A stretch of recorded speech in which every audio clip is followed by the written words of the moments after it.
listen-only mode.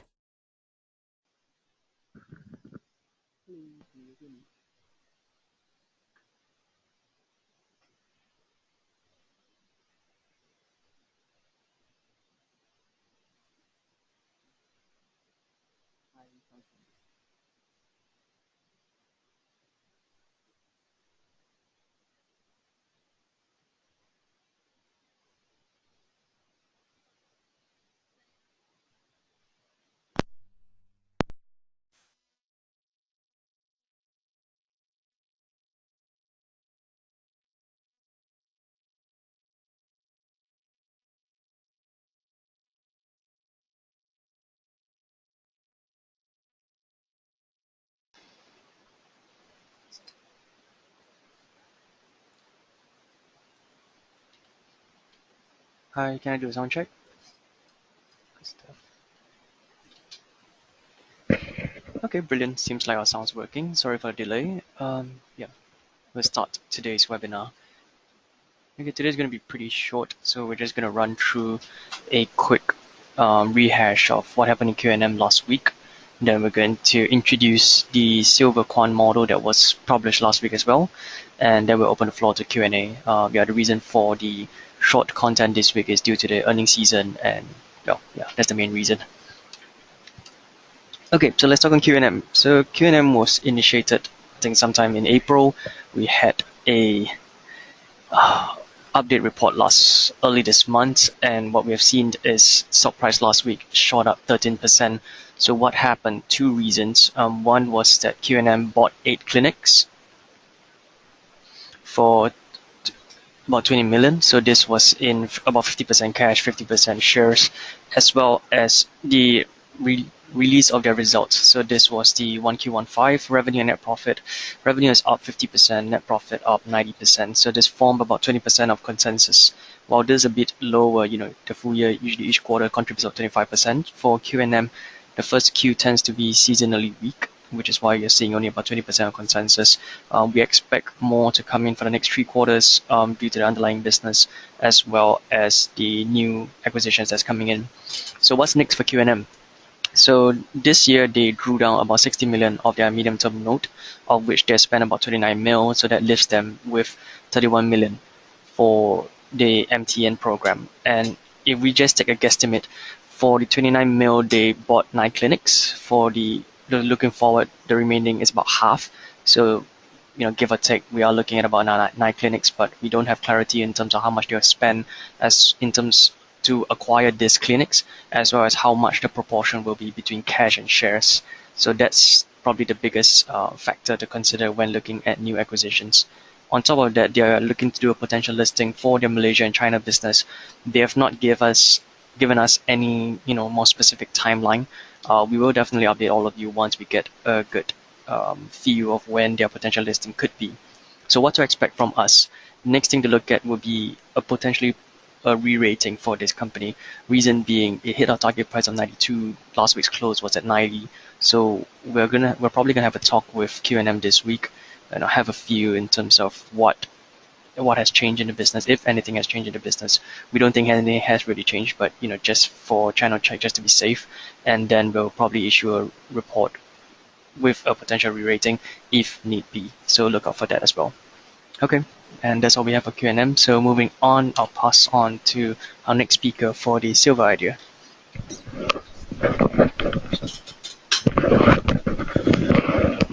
Good morning, everyone. Just to highlight that one of our analysts, Kenneth Coe, has released a report on silver. This is a quantitative trading idea. His platform for that is called the Quant Idea. So it has to do with the ETF SLV. The underlying of that is futures of silver. Now, silver tends to trade with gold, but not always. So what he's doing is looking at a quantitative model, which shows that you can trade it and have a 16.9% gain without leverage. That's on the assumption you have 0.18 transaction costs, both coming and going.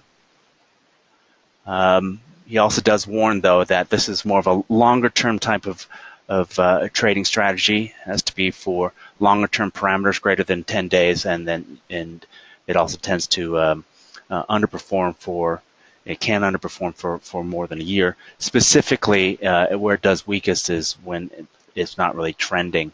So it needs a bit of volatility to it. So if you look into Kenneth's report, you'll see that there are some years with some drawdowns. But over the long period of time, silver does do fairly well. With that, I will hand it off to John, who will give us the next idea. Hi, guys. This one didn't make it into the morning call because I didn't put a collateral into the packet, but I did want to mention the results for Silver Lake Axis, which came out on Friday. We have been covering them and have a target of $1.16 on the shares, and I think it was about $1.32.5 at the close on Friday. So it's being called a reduce, and I'm going to stick with that. Just a couple of main points to have on it. First of all, what it is, it's a maker of software for the financial services company. It's quite an investor favorite, particularly in the value investing circles. Motley Fool covers it. It's got a fairly small peer list in Asia and particularly in Singapore. There's no real comparison stock. But having said that, it is a fairly pricey stock at the moment. It's probably, we've put together a peer group comparison in our report, which will be coming out in a while. It is by far the most expensive stock in the group. In fact, it's what you might call price to perfection. And this is the real problem here, is that with businesses, generally speaking, margins revert to some sort of a norm. And the estimates that we back out from this company out of the share price and what we see on the Bloomberg consensus and so on are calling for margins to remain probably at some of the highest levels that they've been at in recent history for the next 2 to 3 years, which leads us to a sort of a uncomfortable conclusion that while we like the company, the probability is that those margins will disappoint in the long run. There are any number of stories about this company, in particular about some of its overseas subsidiaries and investments. Global Infotech, GIT, its business in China that it owns a substantial part of at the associate level. New Zealand and Australian investments that they've made all sound very good, and indeed they're good businesses. They're just not at a meaningful size at this point and won't really be contributing enough to change the view. So what this view is, Silver Lake Axis, it's a good company. It's a very good company. What it's not yet is a great company, and it's being priced as if it's a great company. So what's in the price right now is probably ahead of what we could reasonably expect out of the stock. And so at the best, I think it'll trade sideways. I think it may drift down a little bit. Our recommendation of reducing the target price of $1.16 has been in place since February, and in fact, in that time frame, share price has been on the weak side. It's actually declined a little bit. All of that having been said, the market liked the results, and so if you have any clients that are in this, and if they're value plays or value investors, then they may well. It's maybe worth discussing with them the possibility of trimming down their positions. That's what I've got.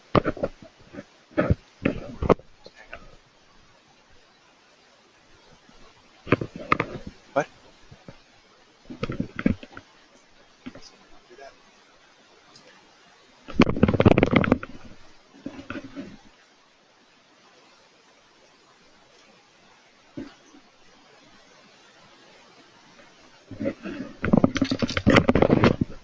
Right, and just to sum it up for the week ahead, we're looking at most companies have announced their earnings, so up ahead we're probably looking at Korea. There may be more coming in, but based on last week's data, we only saw Korea Golf. And for the big economics, probably the big number looking at in the US would be the housing numbers. So with that, we're done with the webinar for today, and we open the floor to any questions. Thank you.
We have a question on Q&M. What is the likely upside for now, given the recent news of acquisition? I think I think the share price has risen quite a bit since this acquisition news came out on Tuesday last week. So in terms of the share price, definitely it reached and went past our target price. In terms of the business, we think that for the acquisitions, because they're looking to close them maybe in the next 2 to 3 months. So for 2Q15, we may not see the numbers come in, but definitely from 3Q15 and 4Q15, we should be seeing where the revenue and net profit comes in for these acquisitions.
We have another question. We have another question regarding the fair value for Q&M. The target price that we have as a research team is always on a 12-month basis, not on a quarterly basis. So we can't comment on the fair value for a specific quarter or 2Q15.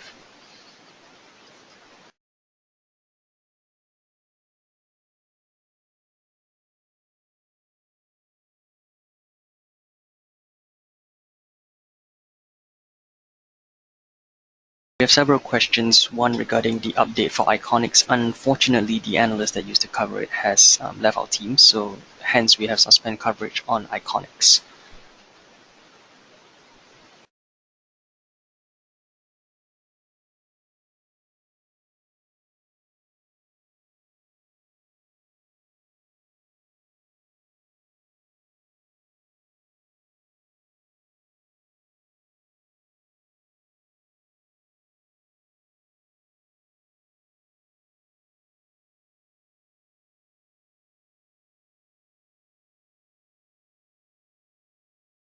We have a question on the updates for the GLP as well as CapitaLand. Same to Iconics, our analyst has left the team, and that's why we have suspended coverage on both GLP and CapitaLand at the moment.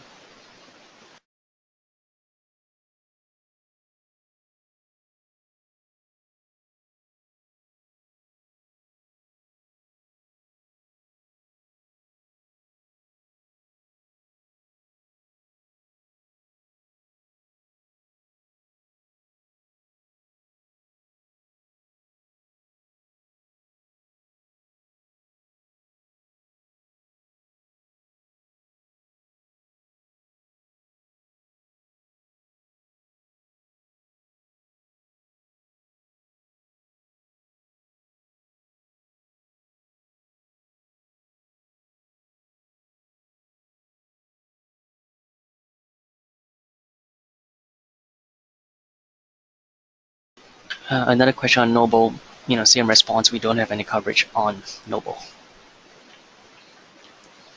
We have one question on Q&M regarding a target price for 92 cents. Is it for the whole of 2015? Yes, as a 12-month basis, and as we said in the report, the target price is based on a blended of 2015 and 2016 numbers.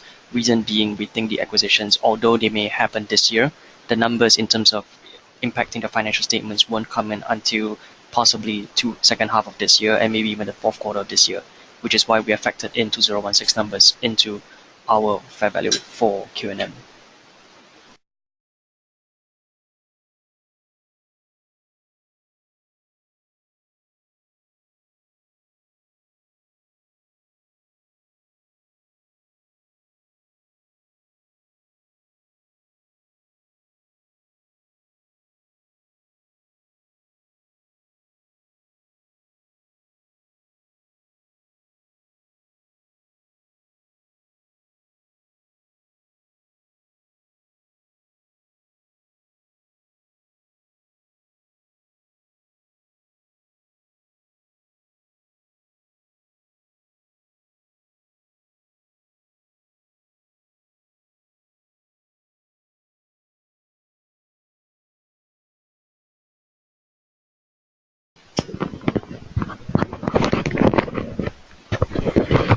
Hi, To Hong here.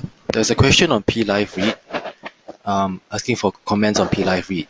We do not have official coverage on P Life REIT as of now, but we had a meeting with the management a few weeks ago, and what we understood was that P Life's portfolio has about 70% in Singapore and 30% in Japan. And the Singapore portfolios, they're having rental reversions pegged to two models. One of them is the CPI plus 1%, or the other model is percentage of revenue. So from IPO until now, P Life's Singapore portfolio has been using the CPI model because CPI over the past few years has been strong. But given the trend of the CPI in recent months, we see that CPI has been going close to zero or even negative. So it is highly likely that this year the Singapore property is going to track the percentage of revenue model. And because of that, we think that the growth for the Singapore portfolio will not be as strong as previous years, even though we remain optimistic on the Japan properties. But officially, we do not have a target price on P Life REIT.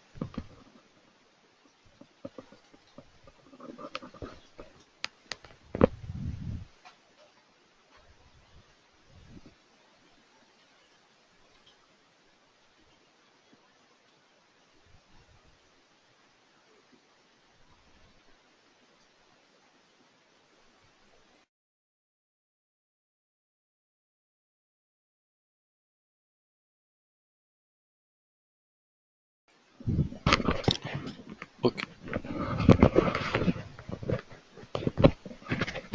Okay, I think there were people having problems with my P Life presentation. So I'll repeat what I just said about P Life. Officially, we do not have any coverage on P Life REIT, but we had a meeting with management a few weeks ago, and what we understood, the whole property portfolio, 70% is in Singapore and 30%, about 30% is in Japan, nursing homes in Japan. So for the Singapore portfolio, which is the majority, they have two rental reversion models.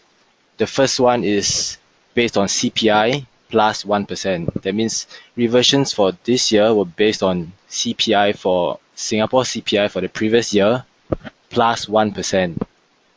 And the other model is the percentage of revenue model. So from IPO until now, P-Life REIT's Singapore property portfolio has been using the CPI model. Can you guys hear me clearly? Can you guys hear me clearly?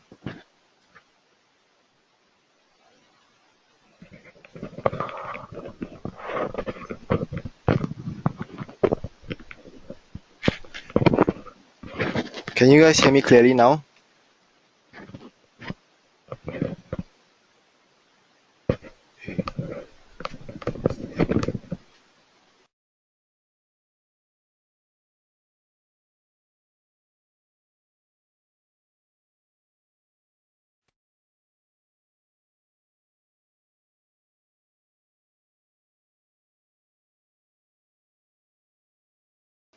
Hi, how about now? Can you guys hear me now?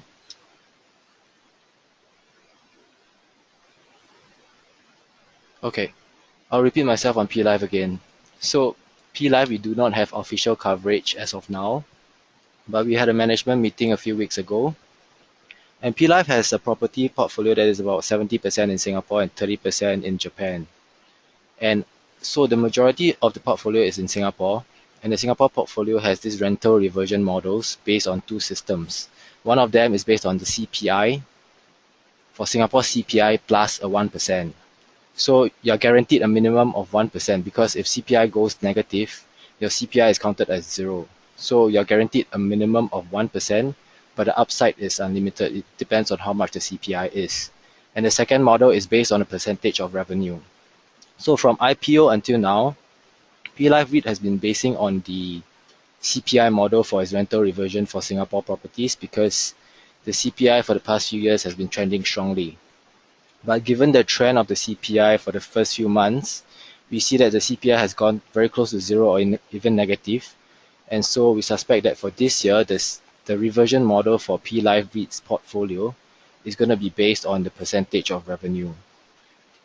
So we suspect that this year the rental reversions for P-Life REIT may not be as strong as in previous years, even though we remain optimistic on the Japanese portfolios. But we think the Singapore properties growth is going to slow down. But officially, we do not have a target price on P-Life as of now.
Okay, if there are no further questions, we'll end the presentation here. Thank you for tuning in and do tune in again next week.